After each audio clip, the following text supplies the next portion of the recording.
Assalamualaikum warahmatullahi wabarakatuh. Alhamdulillahi wa kafa. Wassalatu wassalamu ala rasulihin nabiyil mustafa wa ala alihi wa ashabihi min ahli tuqa wal wafa wasyarafa wattabi'in wa man tabi'ahum bi ihsanin ila yaumiddin iqtafa.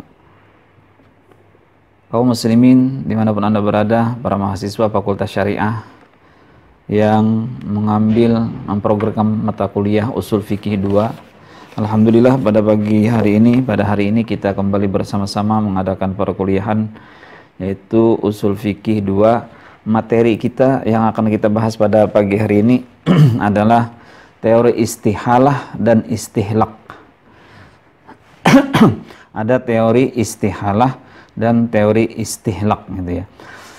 Sebelum kita memulai materi ini, marilah kita bersama-sama membaca basmalah. Bismillahirrahmanirrahim. Kita awali dulu dengan teori istihalah. Apa itu istihalah? Istihalah ya. Istihalah itu adalah berasal dari wazan istahala yastahilu istihalatan. Istif'ala yastafilu istif'alan. Itu dari wazan seperti itu. Artinya, secara etimologi, istihalah itu berubah atau membawa perubahan atau pertukaran. Bisa dilihat di slide ini, istihalah adalah secara etimologi, secara bahasa berubah artinya atau membawa perubahan atau pertukaran. Kita langsung ke pengertian terminologi. Istihalah itu adalah perubahan hukum suatu hal, perubahan hukum ya, suatu hal ke hal yang lain. Jadi perubahan suatu hukum dari satu hal ke hal yang lain. Ada berubah, yang asalnya begini, ya asalnya bentuknya seperti ini, kemudian mengalami perubahan, mengalami pertukaran menjadi bentuk yang lain. Nah itu. Atau lebih spesifiknya, kita melihat dari pendapat Wahbah Zuhaili yang mengatakan tahullu ainu an-najasah binafsiha au biwasitatin, yaitu berubahnya suatu benda najis ke benda yang lain baik dengan sendirinya atau melalui usaha atau melalui upaya, baik usahanya itu manual ataupun digital. Ini ada benda najis asalnya, kemudian benda najis ini berubah menjadi benda yang lain baik dengan sendirinya itu berarti dia mengalami perubahan secara alami atau melalui upaya atau melalui usaha, baik usahanya ini adalah manual, yang jelas dia masuk ke dalam diusahakan gitu ya, baik manual ataupun termasuk juga digital. Nah itu yang disebut dengan istihalah ya tadi, berarti ada perubahan benda najis ke bentuk yang lain, baik dengan sendirinya ataupun dengan usaha atau upaya yang dilakukan, baik usahanya itu manual ataupun digital. Kira-kira bisa jelas ya pengertian istihalah ini. Perubahan suatu benda najis yang asalnya najis menjadi benda yang lain, baik karena sendirinya alami ataupun karena diupayakan atau diusahakan. Mudah-mudahan bisa ditangkap. Itulah yang maksud dengan istihalah.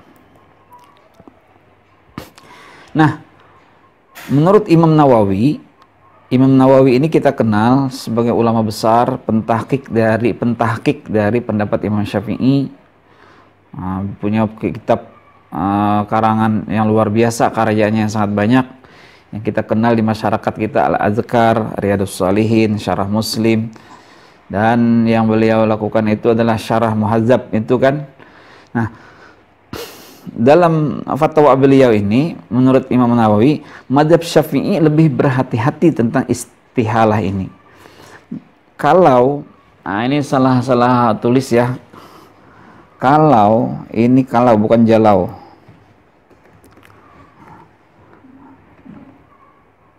Nah, kalau perubahan zat itu,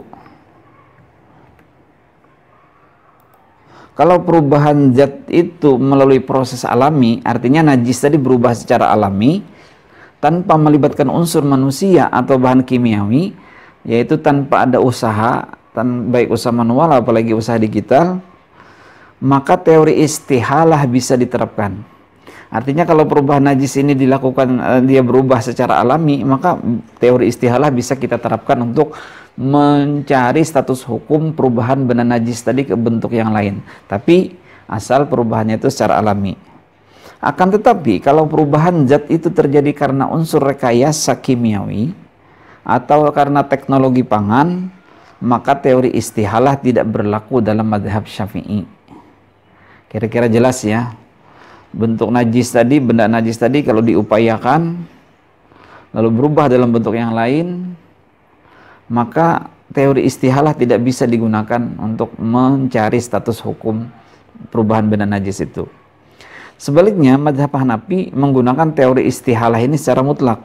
Artinya berubahnya karena karena alami, atau perubahannya juga karena upaya, usaha, tak masalah, tidak dibedakan. Yang jelas mereka menggunakan teori istihalah itu, baik secara alami ataupun digital, baik secara alami ataupun secara diusahakan, mereka tetap bisa menggunakan teori istihalah. Nah, ini kalau dari pandangan mazhab Hanafi ada perbedaan ya. Oke, lanjut. Nah, contoh, kita langsung ke contoh. Kalau babi, katanya di sini, tenggelam di laut, ini saya kutip teori-teorinya ini dari Profesor Nadir Shah Hussein, gitu ya. Beliau adalah dosen hukum Islam ahli senior di Australia. Nah, kata beliau gini, kalau babi tenggelam di laut dan setelahnya itu tubuhnya hancur, babi ini tenggelam di laut, maaf ya, babi saya sebutkan, babi kan haram dalam Islam. Nah, kalau babi tenggelam di laut dan setelahnya itu tubuhnya hancur, kemudian berubah menjadi garam, maka garamnya halal. Garam tidak dikatakan najis lagi, walaupun sebelumnya berasal dari keledai, babi, atau selainnya yang najis. Karena apa? Karena dari teori istihalah tadi, berubahnya benda najis ke bentuk yang lain, tapi secara alami, kalau menurut mazhab Syafi'i boleh, gitu. Tapi kalau tidak dilakukan secara tetapi kalau perubahannya itu tidak alami, maka dalam mazhab Syafi'i tidak boleh. Kalau mazhab Hanafi, perubahan secara alami ataupun tidak, itu tetap boleh, gitu. Artinya babi ini tadi tenggelam di laut, kemudian berubah menjadi hancur, kemudian berubah menjadi garam, maka halal, gitu ya. Tapi insya Allah ini kalau babi itu nggak mungkin dia berubah jadi apa-apa, kalau hanya untuk menjadi garam kan tidak mungkin, tidak bisa kita upayakan. Dia bisa menjadi garam itu karena di laut itu. Oke, lanjut. Jika najis sudah menjadi abu, maka tidak dikatakan najis lagi. Ada benda najis kemudian jadi terbakar dia, maka tidak lagi dianggap sebagai najis. Yang ketiga, jika najis jatuh ke sumur dan berubah jadi tanah, ini najis, jatuh ke sumur, ternyata dalam proses alaminya lama kelamaan dia menjadi tanah, maka tanahnya itu akhirnya jadi suci. Bahkan yang keempat ini tadi, gitu ya, kotoran sapi yang sudah berubah menjadi tanah liat, ini kotoran sapi nih, ternyata dia didiamkan, kita tidak tahu di situ ada tempat, ada sapi dulu membuang kotorannya di situ. Kemudian lama kelamaan jadi rumput kayak jadi apa, lalu kita gunakan tanahnya, lalu tanahnya itu kita jadikan sebagai bahan untuk bikin batako kayak gitu misalnya, jadi pasir kan misalnya, lalu batakonya ini kita buat jadi dinding masjid, maka hukumnya boleh dan tidak najis. Ini baik kita ketahui ataupun tidak. Artinya kan setelah dia berubah, kita tahu di situ sapi buang kotoran, numpuk dia di situ. Ternyata lama kelamaan dia berproses dengan sendirinya, lalu menjadi tanah. Maka ibaratnya ya, ini sakingnya gitu ya. Sakingnya, artinya tuh ya kalau kita bisa mencari tanah yang lain, ya kita cari tanah yang lain lah istilahnya kayak gitu. Tapi ibaratnya kita Ini kan hukum begitulah istilahnya. Jadi ada perubahan secara alami. Mengapa mereka ini dari nomor 1 sampai nomor 4 itu boleh, gitu kan? Seperti ini. Ya karena apa? Karena perubahannya itu dilakukan secara alami. Dalam mazhab Syafi'i boleh perubahannya secara alami. Nah, ini untuk istihalah. Kira-kira contohnya sudah jelas, bisa dipahami. Nah, bisa dipahami ya, contoh-contoh yang ada di sini. Jika najis menjadi abu, maka dia tidak dikatakan najis lagi. Jika satu najis terjatuh ke sumur, lalu berubah menjadi tanah, bisa aja kita melihat sapi dulu pernah jatuh ke sumur misalnya. Lalu akhirnya kita tidak mau lagi menggunakan sumur itu. Apalagi sumurnya misalnya sumur sudah kering dan segalanya. Tapi ternyata setelah dilihat tidak ada lagi sapinya. Ternyata udah jadi tanah semua. Maka tanah itu pun menjadi suci gitu. Boleh nggak dimasukkan air lagi misalnya ke situ? Maka boleh karena tanahnya ini sudah suci. Kotoran sapi yang sudah berubah menjadi tanah liat dan dipakai sebagai bahan batako dinding masjid, hukumnya juga boleh asal perubahannya secara alami. Yang kelima lagi, contoh 5. Khamar itu hukumnya haram. Tetapi kalau khamar ini didiamkan selama beberapa waktu, kemudian berubah menjadi cuka, maka berubah pula status hukumnya karena zatnya sudah berubah. Kalau khamar ya, bentuknya khamar. Khamar, lalu kita diamkan. Ternyata setelah sekian lama dia berubah menjadi cuka. Maka cukanya itu boleh kita jadikan sebagai salah satu bahan pencampur makanan. Artinya statusnya cuka tadi sudah berubah, zat dari khamar tadi berubah zatnya ke bentuk zat yang lain berupa zatnya cuka. Maka itu boleh kita jadikan sebagai bahan campuran makanan kita. Anggur itu halal. Tetapi ketika perasan anggur diolah menjadi khamar, maka hukumnya haram. Gitu kan? Anggur itu kan halal sebenarnya. Bentuknya halal, kemudian berubah dia menjadi haram. Tetapi ketika perasan anggur ini diolah menjadi khamar, maka hukumnya haram. Dan begitu pula ketika terjadi perubahan berikutnya, misalnya dari khamar ini berubah menjadi cuka. Tapi kalau anggur itu kan tidak ini ya, tidak betul kan, tidak bisa dia berubah sendiri kan, tidak bisa dia berubah sendiri dengan menjadi cuka. Tidak mungkin dia berubah menjadi cuka, pasti melalui proses. Nah kalau seperti itu anggur berubah menjadi khamar itu pasti diproses. Tapi kalau dari khamar menjadi cuka itu bisa dia dengan sendirinya. Nah kalau dari anggur menjadi khamar itu tidak bisa dia dengan sendirinya, pasti diproses, difragmentasi kata orang itu. Tapi ketika jadi khamar lalu kemudian didiamkan, lalu kemudian akhirnya dia menjadi cuka, itu bisa terjadi secara alamiah. Nah maka yang asalnya tadi halal kemudian haram menjadi khamar yang haram ini ternyata didiamkan menjadi cuka lagi, maka menjadi halal. Nah itulah perubahan hukum, perubahan benda yang membuat yang asalnya haram misalnya bisa menjadi halal. Yang asalnya halal menjadi haram, kemudian menjadi halal lagi. Kira-kira jelas ya tentang ini. Nah yang ketujuh, contoh yang ketujuh, lemak babi yang diproses menjadi gelatin. Kalau lemak babi ini berubah menjadi gelatin dengan sendirinya, maka menurut Imam Syafi'i boleh, dari mazhab Syafi'i boleh. Tapi kalau misalnya dari mazhab Hanafi, kita kembali lagi pada yang tadi, artinya melalui proses direkayasa atau diusahakan ataupun alami, mazhab Hanafi tetap menggunakan teori istihalah secara mutlak. Berarti lemak babi tadi kemudian diproses, diupayakan, diusahakan berubah menjadi gelatin dalam mazhab Syafi'i, dalam mazhab Hanafi boleh, halal.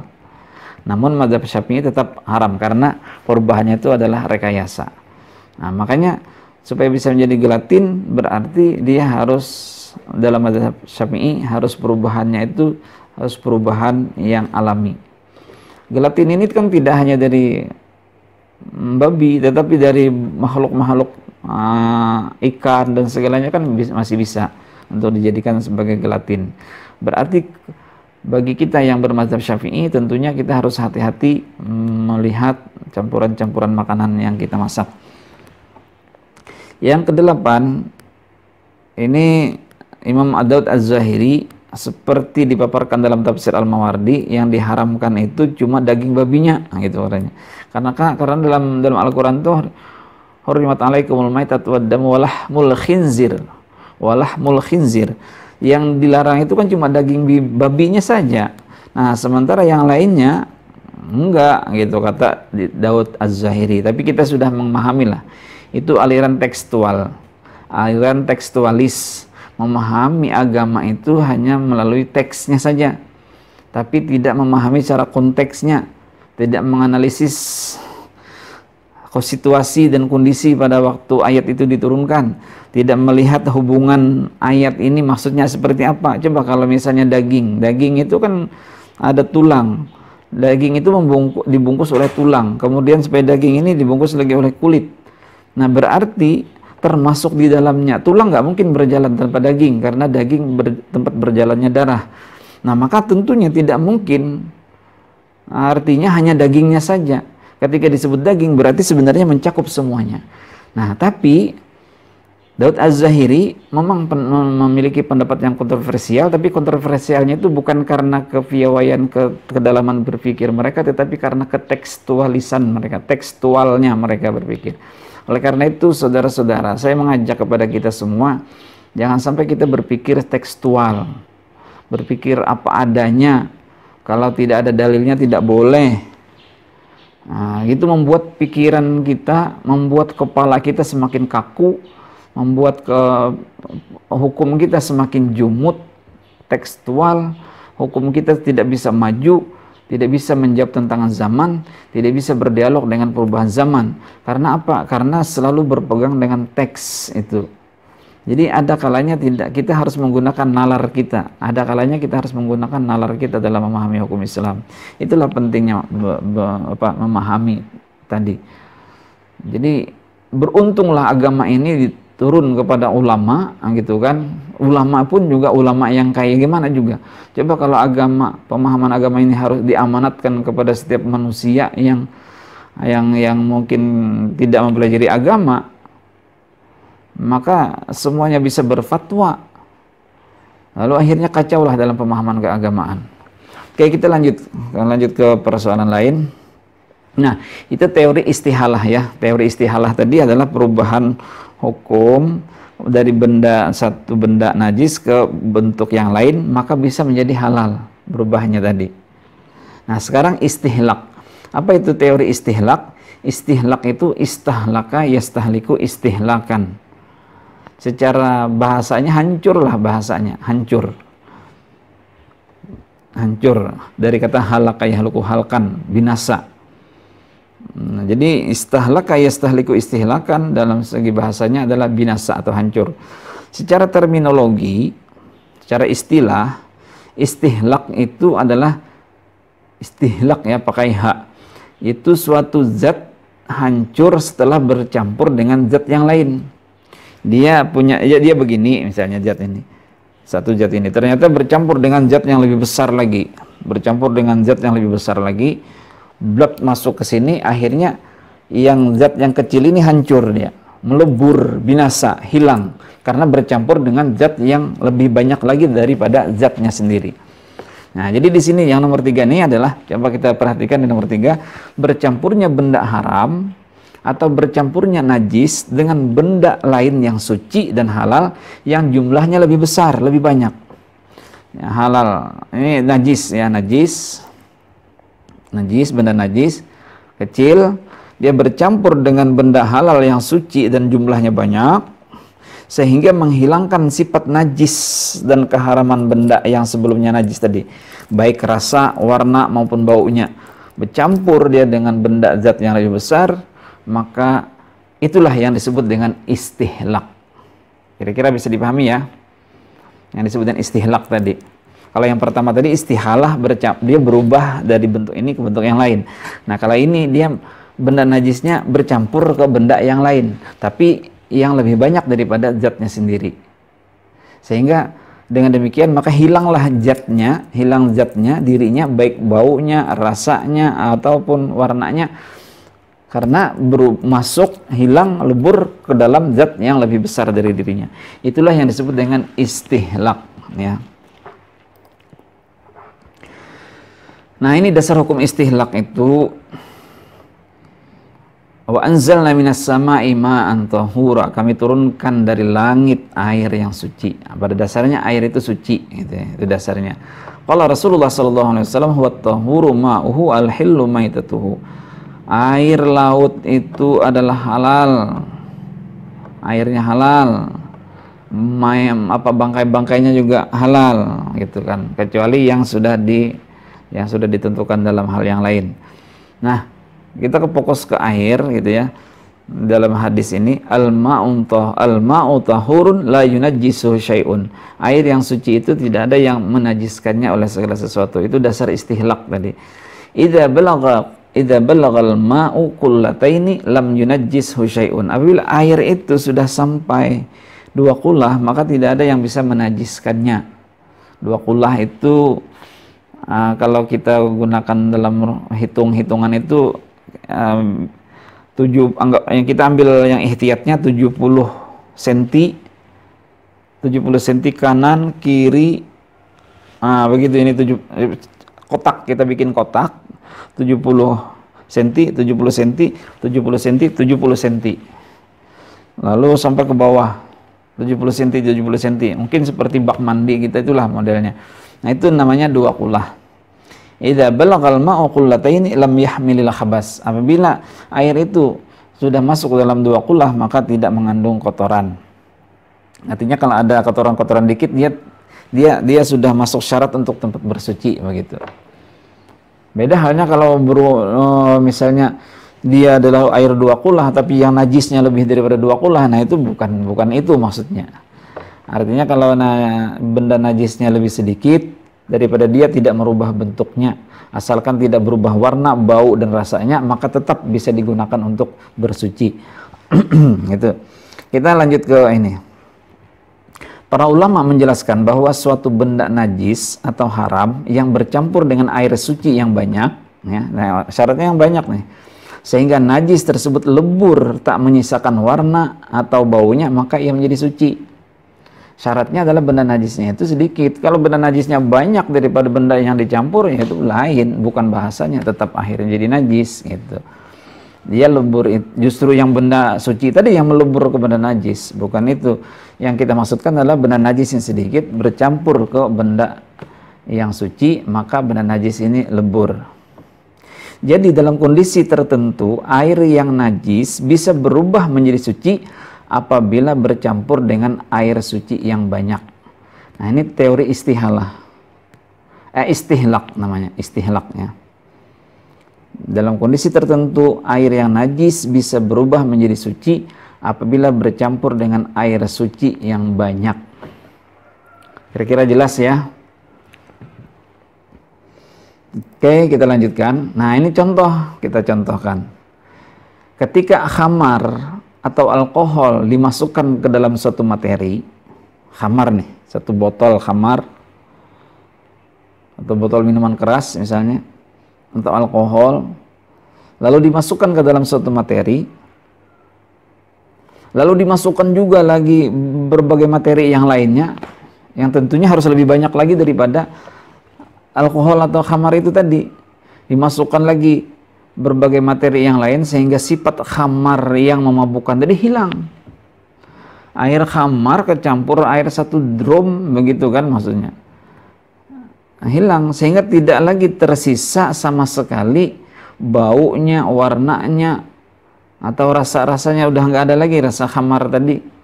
Yang 1 botol kecampur dengan air 1 galon, maka materi tersebut berstatus halal. Artinya air tadi masih halal kita gunakan. Walaupun ada kecampur khamar, tapi khamarnya sedikit, gitu. Kembali lagi, kalau khamarnya banyak ya nggak bisa, tetap aja jadi khamar dia.